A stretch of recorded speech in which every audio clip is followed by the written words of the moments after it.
Stephen Harper shocked the House of Commons this week with a stinging condemnation of Stéphane Dion and the Liberals.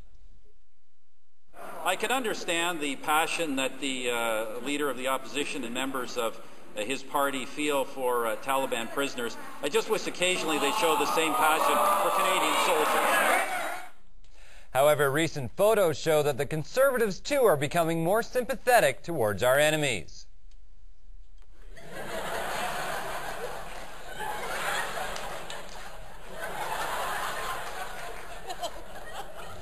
Osama bin Laden, Stephen Harper, gay lovers.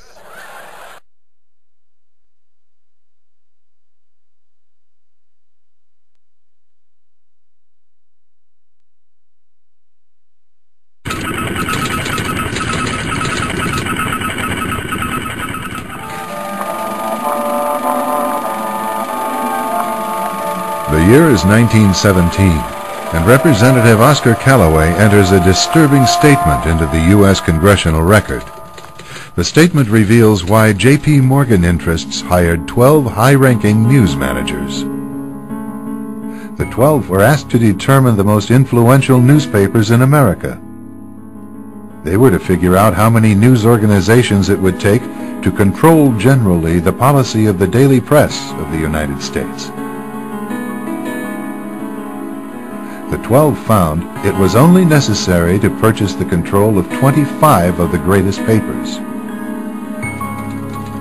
An agreement was reached. The policy of the papers was bought, and an editor was placed at each paper to ensure that all published information was in keeping with the new policy. Soon, that policy would be defined by a front group formed by J.P. Morgan and his colleagues. In fact, Morgan's personal attorney was founding president of the organization, the Council on Foreign Relations.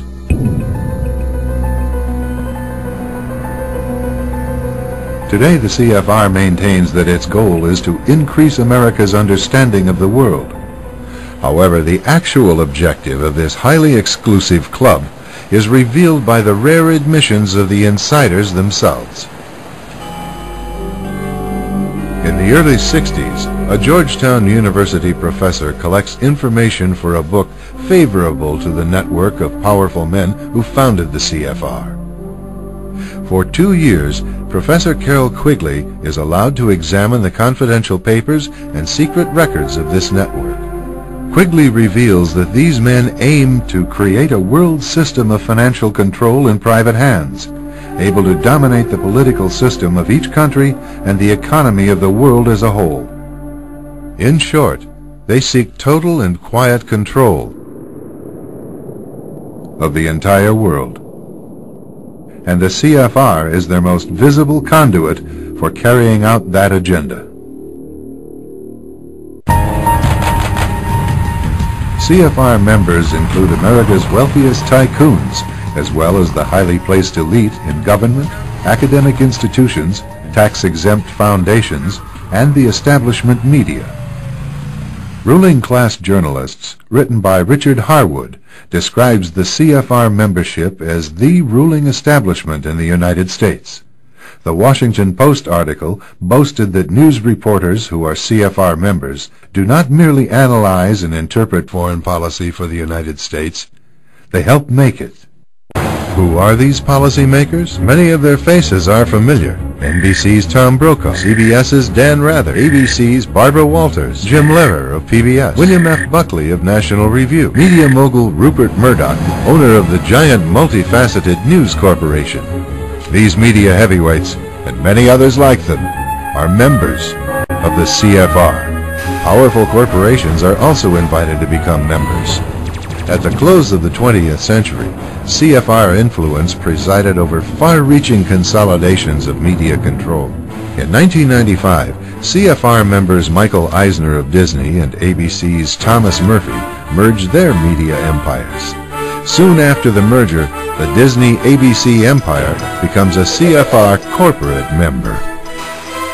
In the year 2000, the world's largest internet service provider, America Online, joins forces with Time Warner, one of the world's largest news organizations.